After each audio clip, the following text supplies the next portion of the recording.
We're going to start in the back. Thank you. Ron Stokes, the fan out of Columbus. CJ, and this is a question for both you and Keyshawn. How different is it for you, CJ, coming in as a senior this year as compared to last year to the NCAA tournament, and also you, Keyshawn, about your experience about being a Buckeye and playing in the tournament? Yeah, it's a little different just because I got a year under my belt. Last year I didn't really know what to expect, and we were just happy to be here. And this year, you know, we made the tournament, and we're excited about that, but we're here to win some games. Being here as a Buckeye, great feeling. It's a blessing. You know, this is my first time, like, really being with a guaranteed spot. And I'm just happy to be here, like CJ said, knowing that we in and we get to compete and continue to play.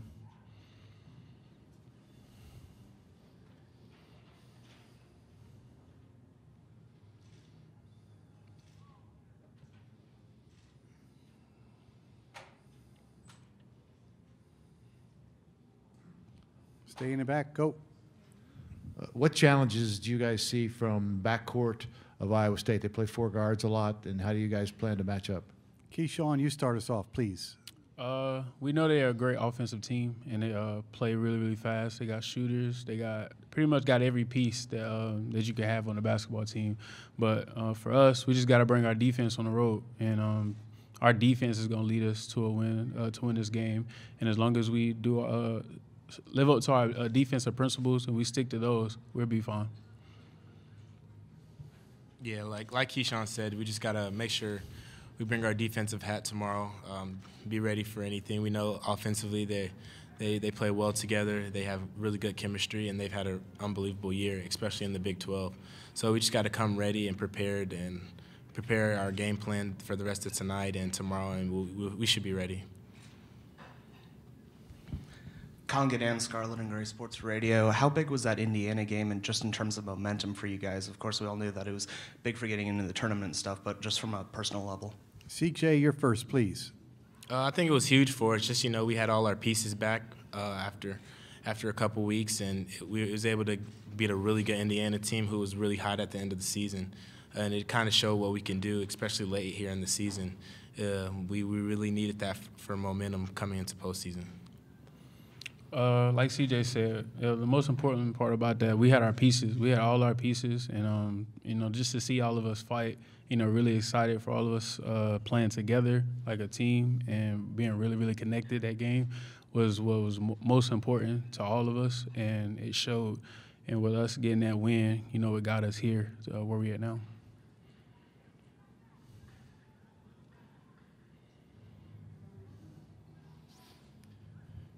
Anything else for the Buckeyes of Ohio State? Okay, gentlemen, thank you very much, and best of luck tomorrow. Thank you. Head coach will be up at 5:15 sharp. Thank you.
Head coach of the Buckeyes is with us, Chris Holtmann. We're going to ask Chris to start off with a statement on his ball club being here in Tulsa. Then we'll go to questions. Chris, please.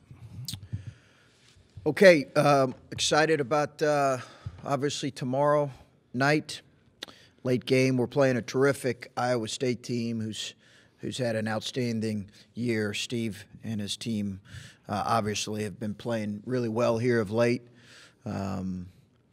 We are excited, like I said, about the opportunity. I think we've had some really good moments of play here in the last couple weeks, really in the last week and a half. So going to be a great challenge, but most of these games this time of year are. So.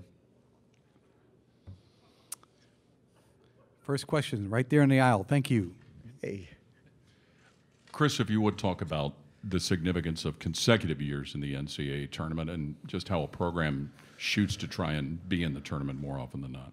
Well, Paul, I think it's really important for your program as when you take over, as you're trying to kind of grow it in the way that you and your staff would like for it to be. I think you want kids who are excited about playing this time of year and have that as a goal, and not only playing but advancing and moving forward and playing as long as possible. We always talk about wanting to recruit kids that want to play for championships, and I think that's going to be really important for us as we move forward. We've obviously got a lot of young guys on our team. That's been well documented. I think having those guys get some experience last year, although we have some of those young guys who didn't play a whole lot in last year's 2 games. They're going to play a lot in this year's game, but having our young guys that are currently on our roster play, I think, can only help us moving forward. But it's really, really important. Can't overstate how important it is to be able to start off these 2 years being in the tournament. Doug Haller with The Athletic. Chris, just a few minutes ago, Bobby Hurley was up there sitting down talking about the emotions of going against his former school. Yeah. You went through that last year when you played Butler. Can you just kind of explain the emotions that a coach goes through playing the school where he built something just a few years before? It's miserable. It's miserable. It was the worst coaching experience of my life. And I hate to overstate it, but I'm really not. That was pretty fresh, given I think there's been, 3 or 4 years? 4 years. So it's different. But you still feel tied in a lot of ways emotionally to the program and to the school. Our staff was 6 months removed, really.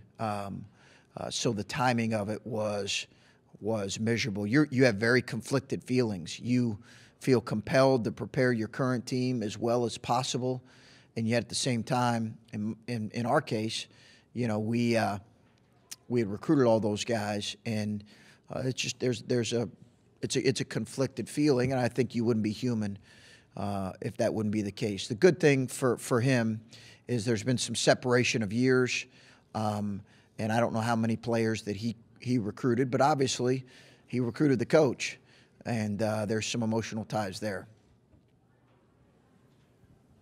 Yeah, hi Chris, Garen Emick from the Tulsa World. We ask the basketball coach over at Oklahoma all the time about managing in the shadow of a football giant.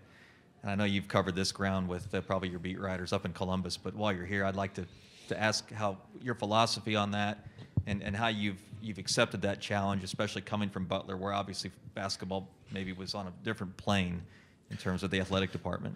Are you telling me we're at a football school? I've heard that. Okay. I'm not going to say. Breaking news. Yeah, exactly. Yeah. It's interesting. I do think there's some real. You're talking about Lon. You've talked to Lon about that. Yeah. Yeah. It's interesting. It's a different, right? It's different. And as you mentioned, Butler, where it was driven really in a lot of ways by men's basketball. It's a dynamic that, in a lot of ways, I've really enjoyed seeing a program that has been so successful for so long, and I've kind of we've tried to really embrace that and use it for what we believe the strengths that it can be for our program. I think that anytime you are, working alongside programs that have achieved excellence, that can be inspiring, encouraging. That can be a real positive thing, and that's how we've chosen to look at it, and that's how we'll continue to do that. And we've really enjoyed it. Certainly, it's different. The passion in some ways are different when, and I get that, and I understand that. And I think I had a decent understanding of it going in, but it's once you're in it, you recognize it for what it is, and we've kind of chosen to embrace it. Quick follow-up: Have you embraced it to the point where you use that in terms of recruiting? I mean, do you?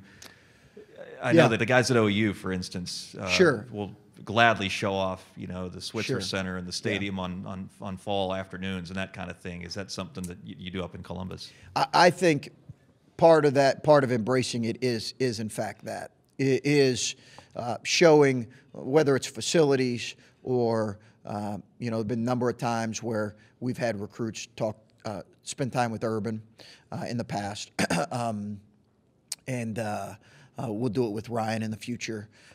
So absolutely, I think that's part of it. Our staffs have collaborated on things, talked about recruiting a lot. There have been some football, basketball recruits that we've spent time with. So it has been a collaborative thing. It's going to continue to be that. We've got a tremendous AD in Gene Smith, who I think recognizes, as we all do, how important football is. But also I think he has an appreciation for what we can be as a basketball program, and that's all you can ask for. Chris, if you would, and you've talked to us in Columbus about it, but having a guy like Keyshawn Woods as a senior playing the way he has as of late, and does that kind of make you think that it's a guy that sees where his career is and doesn't want it to end any sooner than it has to? Yeah, I think there's been, and we've talked about this, I think there's been tremendous value in just what you said. Him being a guy who is one of our better players, who his goal from day one has been, how do I get to the tournament? And that's been his focus, and that's been his mindset. And he understands that what happens next in terms of his future, he'll continue to play. But really his focus has been, how do I get our team to the tournament? And he's been successful in doing that. And obviously he wants to stay here as long as possible. So, it's encouraged us to maybe look at that type of a young man in his, in another recruiting class. Because I think the addition of him, it's different. This group needed some experience in a lot of ways. It was imperative, but he's had that mindset and that approach has had great value for us. Hi, Chris. Colin Gannan, SGSR. Your team played a Gonzaga team last year in the round of 32 that was coming off of a WCC title. Iowa State, of course, coming off a Big 12 tournament title this year. Is there anything different or special that you tell your teams in preparation for a team that is on a streak or coming off of a conference title? I think you just have to recognize how much confidence they're playing with right now, and I think it means. It's important for us to have a good start. We did not have a great start in the Gonzaga game. We were fortunate to climb back and actually take the lead in the second half. But I do think the reality is they're playing as good as a handful of teams in the country. They are. And we know the environment is going to be very much a road environment. And we expect that, given how well they travel and the location. So we'll need to be good. We'll need to be good from the start. Anything else for the head coach of Ohio State? Okay, thanks, guys. Thank you, Chris, and best of luck.